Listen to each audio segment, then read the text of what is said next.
Published 1300, the 18th of November 2017. A New European Le Palais idea by Ferdinand Cheval. Horterives $image. Copyright. Hidden away in a sleepy village in southern France lies the Palais Ideal, one of Europe's most remarkable structures. With a new film about it in production, Julian Shea tells the story behind this amazing construction and the man who built it. From small acorns grow mighty oaks, and from a single stone grew one of the strangest, most astonishing works of art and architecture ever to emerge in Western Europe. Ferdinand Cheval, postman of the village of Horterives, in southeastern France, was on his round one day in 1879 when he almost tripped up on a small rock. He picked it up and found its shape so fascinating that it triggered in him the start of a creative process.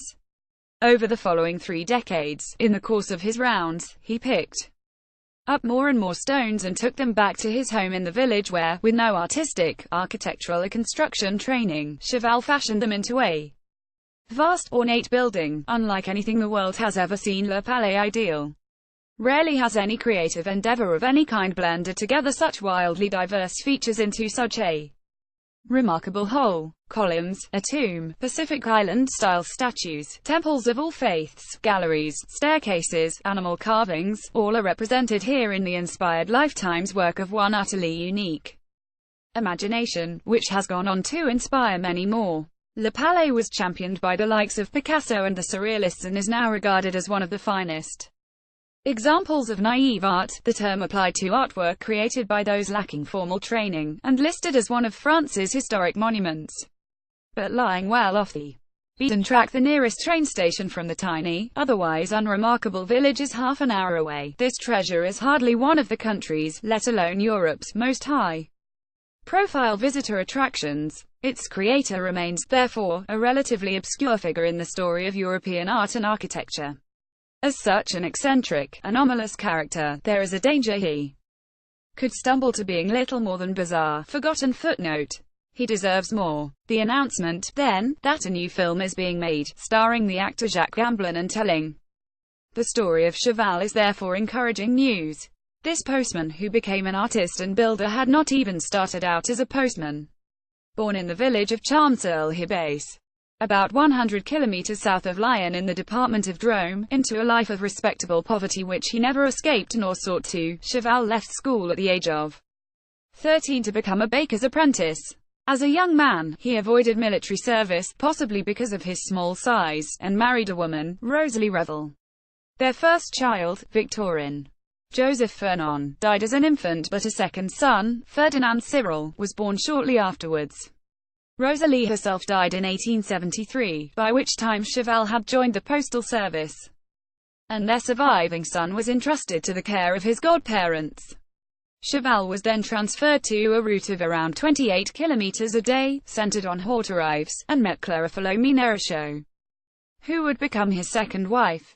In 1879, at the age of 43, Cheval's life entered a new chapter when their daughter Alice Maria Filomene was born.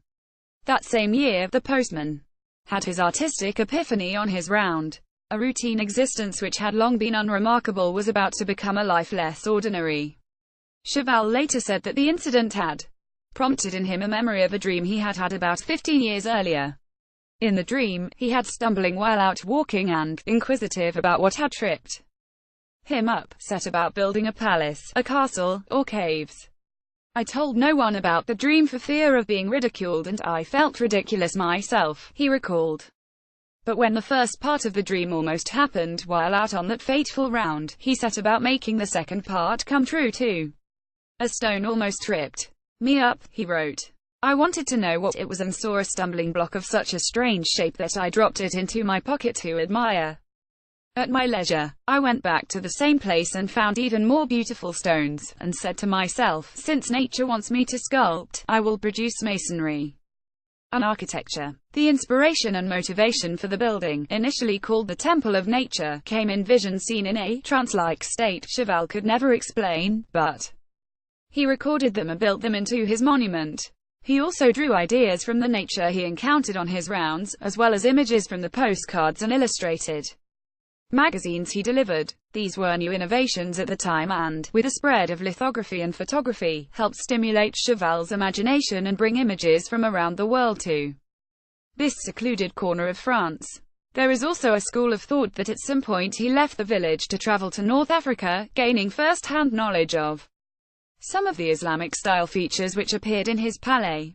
His methodology was slow, unsurprising since he had to fit his project in around the demands of his day job. Over the next 33 years, he assembled more stones on his mail round and carried them back with him to use in the construction. Crucially for the finished work, the fact Hauterives had at some point in its history been beneath the sea meant the areas where he walked were rich in porous limestone and fossils. For the first 20 years, he built the outer walls. At first he carried the stones in his pockets, then switched to a basket. Eventually, he used a wheelbarrow. He would think nothing of adding 20 kilometers onto his daily route in search of the right material. Back at the site, he often worked at night, by the light of an oil lamp, binding the stones together with lime, mortar and cement. During the course of its construction, the highs and lows of everyday life continued. In 1894, at the age of 15, his daughter Alice died. 2 years later, he retired from the postal service. Meanwhile, the ongoing project started to attract attention beyond the bewildered circle of fellow villagers. A first national press article appeared in La Vie Illustrée in 1905, and 2 years later, Cheval hired a local woman, Julia Michaud, to coordinate visits of the sites.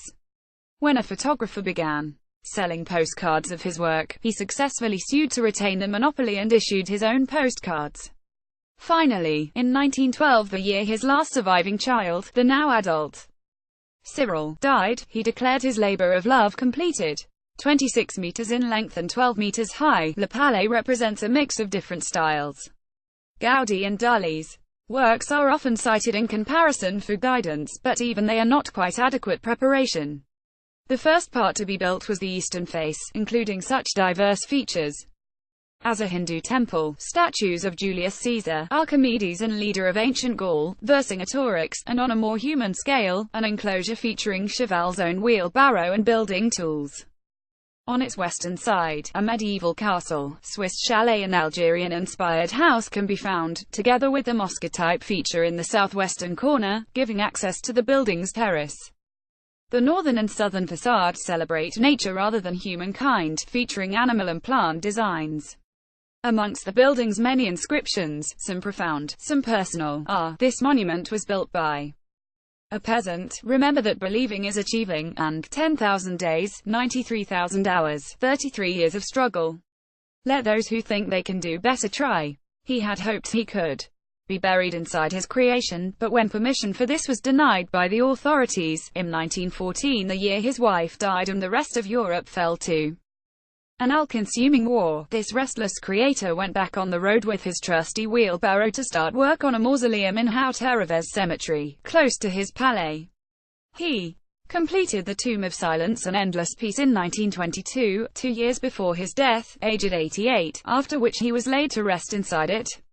By then, and despite his lack of training, and to the bemusement of neighbors, the outsider's work had been discovered and embraced by some of the era's most highly regarded artists. Although his creation was an intensely personal expression, Cheval had clearly always felt he had produced something for more than just himself, something of worth for others to appreciate. "I want to. There are geniuses and energetic men in my class too," he had said. Picasso filled a notebook with 12 sketches of the building. André Breton's, the founding father of Surrealism, was another admirer, and the Palais featured in the New York Museum of Modern Art's 1936 exhibition, Fantastic Art, Dadaist Surrealism. Inanin wrote about it, Lee Miller photographed it, Max Ernst made a collage in its honor. The outsider was most definitely in. The fact such a fantastical monument, combining so many styles and covered in inscriptions and words of inspiration and wisdom, was hidden in the countryside made it all the more striking.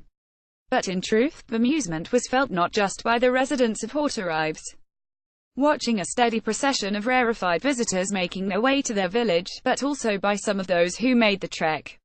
The mishmash of styles and incongruous setting provoked unsettling reactions among many of the artistic-minded folk who went to see the Palais. Many did not quite know what to make of it. The American poet John Ashbery, who went there in 1950s, found it weird but not unpleasing, a memory which is also a dream. British writer Lawrence Durrell, who had arrived expecting to be amused by the untrained artwork, found himself moved by it. But gradually, reactions seemed to slide towards sneering and snobbery at the artistic pretensions of a rural postman. The judgment of those official custodians of France's artistic integrity at the Ministry of Culture seems to have been scathing. The whole thing is absolutely hideous.